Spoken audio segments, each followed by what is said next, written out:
आदरणीय सभापति जी,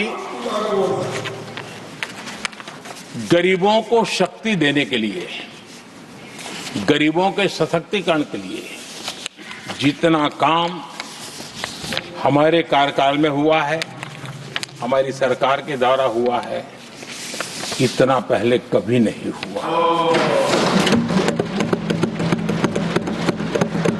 गरीबों का सशक्तिकरण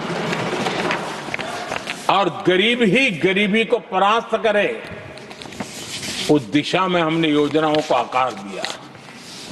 और मुझे मेरे देश के गरीबों पर भरोसा है, उनके सामर्थ्य में भरोसा है। अगर अवसर मिल जाए ना, तो वो हर चुनौतियों को पार कर सकता है। और गरीब ने करके दिखाया, योजनाओं का लाभ लेते हुए, अवसरों का फायदा उठाते हुए, सशक्तिकरण के माध्यम से 25 करोड़ गरीबी को परास्त करने में सफल हुए।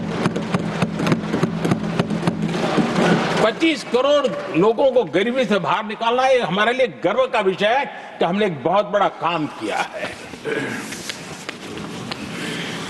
जो लोग गरीबी से निकले हैं, कठोर परिश्रम करके निकले हैं, सरकारी पर भरोसा करते हुए, योजनाओं को आधार बना करके, और आज गरीबी से निकलकर वो एक न्यू मिडिल क्लास हमारे देश में अर्जित हुआ है।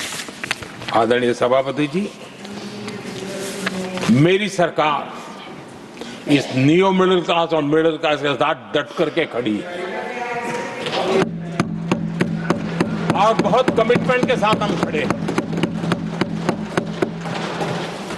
हमारे न्यू मिडिल क्लास और मिडिल क्लास की आकांक्षाएं आज देश के लिए गति देने वाली शक्ति है। हमारे देश की एक नई ऊर्जा है, देश की प्रगति का सबसे बड़ा आधार है। हम मिडिल क्लास के, नियर मिडिल क्लास के सामर्थ्य को बढ़ाना चाहते हैं। हमने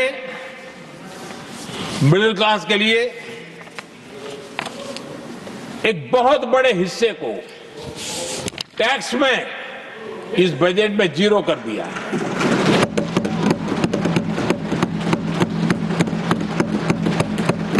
दो 2013 में 2 लाख तक की आय टैक्स में मुक्ति थी, इनकम टैक्स में 2 लाख तक मुक्ति थी। आज हमने 12 लाख तक टैक्स में मुक्ति कर दी। हम 70 साल से ऊपर के किसी भी वर्ग के क्यों न हो, किसी भी समाज से क्यों न हो, उनको आयुष्मान योजना का लाभ देकर के, और उसका सबसे बड़ा लाभ मिडिल क्लास के बुजुर्गों को मिल रहा है। आदरणीय सभापति जी, हमने देश में 4 करोड़ घर बनाकर हमारे देशवासियों को दिए, जिसमें से 1 करोड़ से ज्यादा घर शहरों में बने हैं। हमने घर खरीदने वालों के साथ बहुत बड़ा फ्रॉड हुआ करता था, उनको सुरक्षा देना बहुत जरूरी था।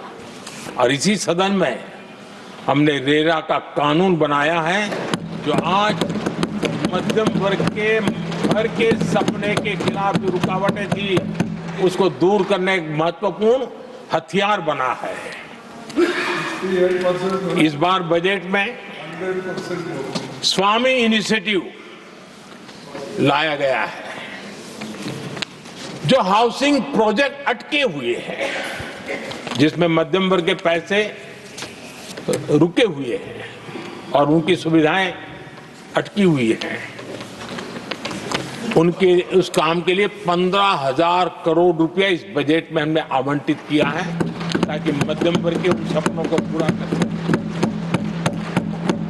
आदरणीय सभापति जी, स्टार्टअप का रिवॉल्यूशन जिसको आज दुनिया ने देखा है, और उसका एक प्रभाव भी है, ये स्टार्टअप चलाने वाले कौन है? ये स्टार्टअप चलाने वाले नौजवान ज्यादातर मिडिल क्लास के नौजवान हैं। आज पूरी दुनिया भारत के प्रति आकर्षित है, खास करके G20 समूहों की देश के 50-60 स्थानों पर जो मीटिंगें हुई, उसके कारण भारत को जो पहले सभी दिल्ली, मुंबई या बेंगलुरु मानते थे, भारत को विशालता का उनको पता चला है। और आज विश्व का भारत के टूरिज्म के प्रति आकर्षण बढ़ा है। और जब टूरिज्म बढ़ता है तो व्यवसाय के भी अनेक अवसर आते हैं और उसका लाभ भी हमारे मिडिल क्लास को बहुत मिलने वाला है, उनके आय के साथ। आदरणीय सभापति जी, आज हमारा मिडिल क्लास आत्मविश्वास से भरा हुआ है और ये अभूतपूर्व है। ये अपने आप में एक बहुत बड़ा सामर्थ्य बना देता है देश का। और मुझे पूरा विश्वास है कि भारत का मध्यम वर्ग विकसित भारत के संकल्प को साकार करने के लिए कमर कस करके खड़ा हो गया है, हमारे साथ चल पड़ा है।